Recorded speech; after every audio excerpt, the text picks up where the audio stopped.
हर हर महादेव, जय श्री महाकाल। आपकी पूजा जब तक सफल क्यों नहीं हो पाता है, उसमें असफलता के क्या कारण हैं, वह कौन सी बातें हैं जो आपको आपकी साधना में सफल नहीं होने देती है। सबसे पहले तो आपका स्वास्थ्य है। यदि आप रोगी हैं, बीमार हैं, तो आप नियमित रूप से साधना, उपासना, सत्संग नहीं कर सकते। स्वास्थ्य को ठीक रखने के लिए आपको अपना जो खान पान है उसमें आपको संयम बरतना पड़ेगा। जैसा खाए अन्न वैसा हो जाता है आदमी का मन। यदि आप तामसिक भोजन करते हैं, किसी भी समय आप भोजन कर लेते हैं, तो उससे क्या होता है, आपका जो मन है उसमें चंचलता आती है। आपके मन में दोषपूर्ण विचार उत्पन्न हो जाते हैं, जिससे आपका मन भटक जाता है। इसलिए हमेशा साधक को सात्विक भोजन करना चाहिए और भूख से कम ही आपको आहार लेना चाहिए। जब भी हम किसी शक्ति की साधना करना चाहते हैं, आजकल सभी प्रत्यक्षीकरण के पीछे रहते हैं कि प्रत्यक्षीकरण कैसे होगा, कितने समय में होगा। तो प्रत्यक्षीकरण जो है इतना आसान नहीं होता है शक्तियों का। आपको अपनी शक्ति को अपने जप से, तप से उसको ऊर्जा देनी होती है, तब जाकर आपको उसके दर्शन होते हैं। पहले शक्ति वायु के आकार में, यानी कि एक धुएं के आकार में बनती है। फिर आपको अपने आज्ञा चक्र पर दर्शन होते हैं। उसके बाद जब आप अपने मार्ग से नहीं भटकते हैं और उसमें निरंतर लगे रहते हैं, तब आपको शक्ति का दर्शन होता है।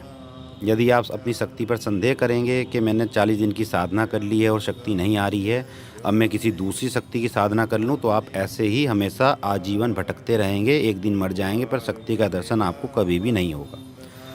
अपने मन में कभी भी आपको शंका आशंका नहीं करनी है।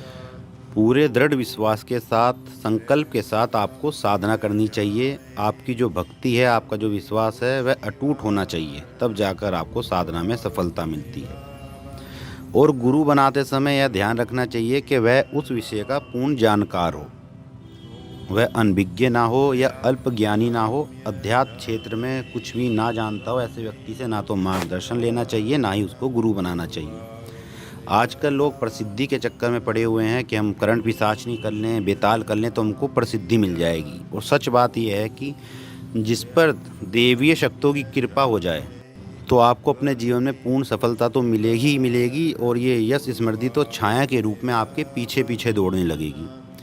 किसी भी कार्य को, किसी भी साधना को ठीक एक ही समय पर नियम पूर्वक करते रहने से आपको उस कार्य की आदत बन जाती है। आपको ऐसा बिल्कुल भी नहीं करना है कि आप आज शाम के 5 बजे बैठ रहे हैं और कल शाम को आप 7 बजे साधना कर रहे हैं। कभी आप साधना ही नहीं कर रहे हैं, तो कभी आप रात के 10 बजे बैठकर साधना कर रहे हैं। साधना का एक ही समय रखना चाहिए। 5-7 मिनट आगे पीछे हो जाएं तो चलता है, पर घंटे 2 घंटे ऐसे साधना नहीं की जाती। साधना के समय आपको फालतू बातों से बचना चाहिए और ज़्यादातर आपको मौन रहना चाहिए। जितना आप अपने आप को समय देंगे, एकांत में रहेंगे, तो आप अपने को खुद से ज़्यादा जान पाएंगे। साधना के समय आपको ज़मीन पर सोना चाहिए, अपनी दृष्टि को शुद्ध रखना चाहिए, किसी की भी तरफ आपको गलत दृष्टि से नहीं देखना चाहिए। एक आपका सबसे बड़ा दुश्मन जो साधना में है, वह है आपका आलस्य। यदि आप आलसी हैं, तो आप कभी भी अपने जीवन में सफलता प्राप्त नहीं कर सकते हैं। और भगवान का दिया आपके पास जो भी है, आपको उसमें संतुष्ट रहना सीखना चाहिए। हर समय लालच, लोभ नहीं करना चाहिए कि हमारे पास ये भी आ जाए, वो भी आ जाए। जितना आपको भगवान ने दिया है वही आपके लिए काफ़ी है। इंद्रियों को संतुष्ट कर पाना आज तक किसी भी साधन संपन्न व्यक्ति के लिए संभव नहीं हो सका। एक बार की तृप्ति दूसरी बार की तृप्ति का आकर्षण बन जाती है।